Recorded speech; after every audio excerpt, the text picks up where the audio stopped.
생명의 생가 이용훈 목사입니다. 주 안에서 평안하신지요? 오늘은 2월 23일 목요일이죠. 생가에서는 디도서를 묵상하게 되는데 오늘이 그 첫 번째 시간 1장 1절에서 9절까지 장로와 감독을 세우는 일에 대한 교훈입니다. 디도서는 바울이 믿음의 아들 디도에게 보낸 서신이죠.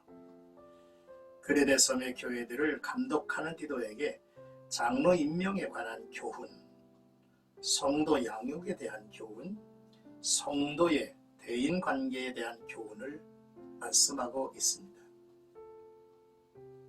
먼저 1절에서 4절까지는 문안 인사입니다. 먼저 바울은 자기를 소개하죠.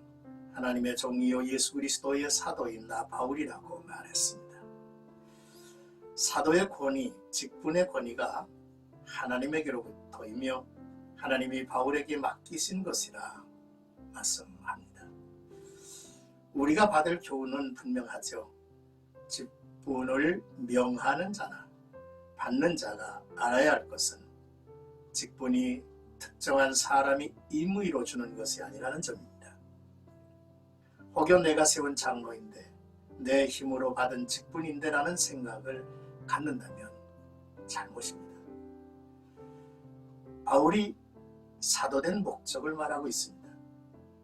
하나님의 택하심을 받은 자들의 믿음을 깨우치고 경건함 속에 진리와 지식을 일깨워주어 영생의 소망을 분명히 갖게 하려는 것이라 했습니다.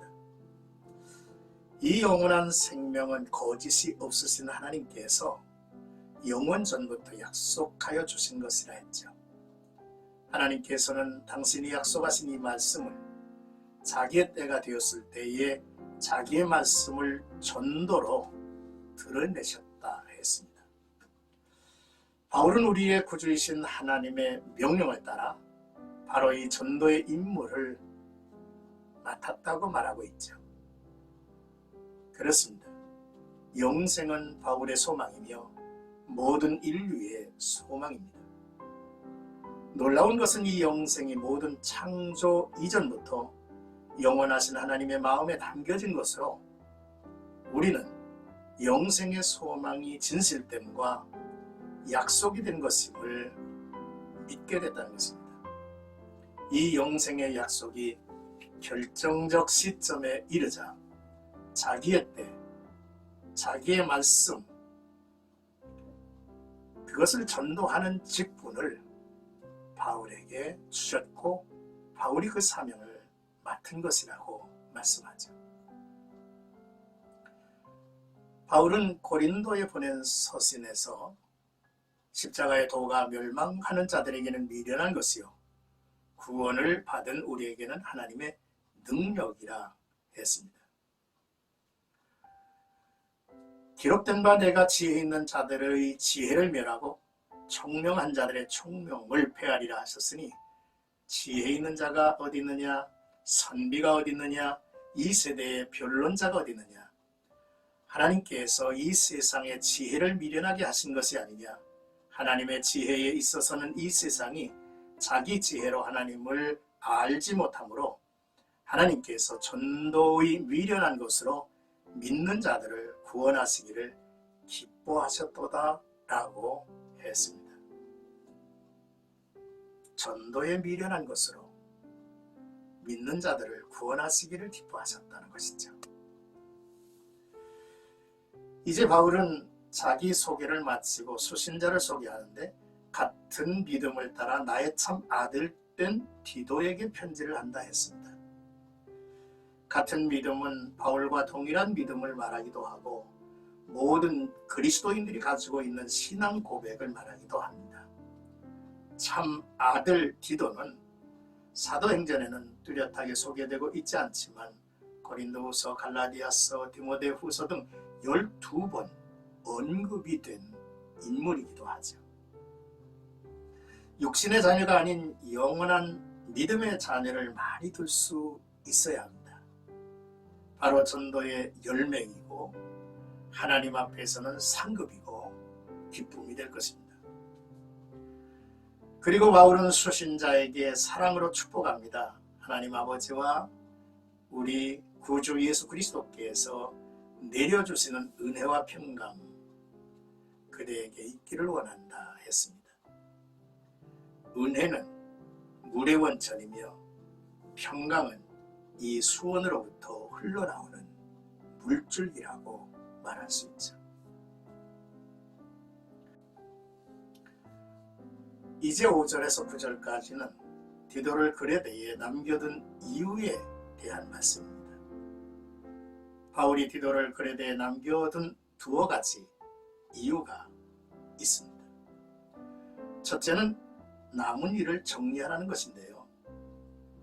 그레데의 거짓 교사들이 난무하여 교회가 혼란에 처한 일과 그리고 교인들이 입술로는 하나님을 믿는다고 하면서도 그에 걸맞는 행위를 보이지 않는 것을 바로잡는 것이었습니다. 둘째는 좋은 일꾼을 세우라는 것입니다. 지도자의 자질 중에서 제일은 성품이죠.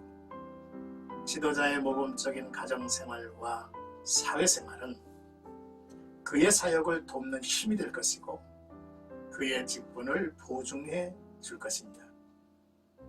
자기의 집을 다스릴 줄 알아야 다른 이들을 바르게 인도할 수 있는 것이 아니겠습니까?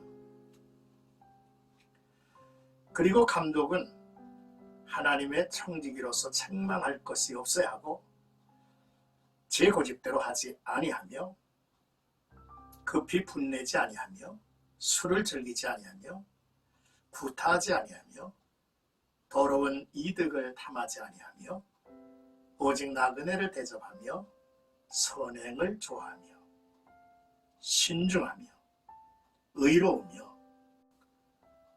거룩하며 절제하며 말씀의 가르침을 그대로 지켜야 한다 했습니다. 이는 능히 바른 교훈으로 권면하고 거슬러 말하는 자들을 책망할 수 있어야 하기 때문이라 했습니다. 장로와 감독은 동의어로 사용된 것으로 보입니다. 당시 연영과 직위에 관련해서는 장로라 불렀고 직무와 성경과 관련해서는 감독이라 불렀다고 여겨집니다.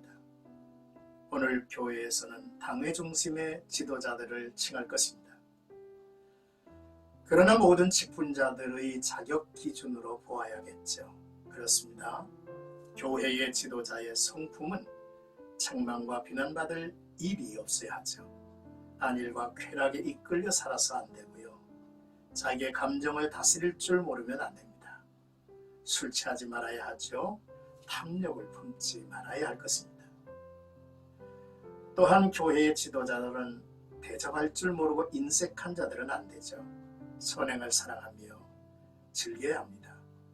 모든 일에 신중하고 의와 거룩함을 교리로만 거론하지 말고 삶 속에 배어서 증거가 되어야 하죠.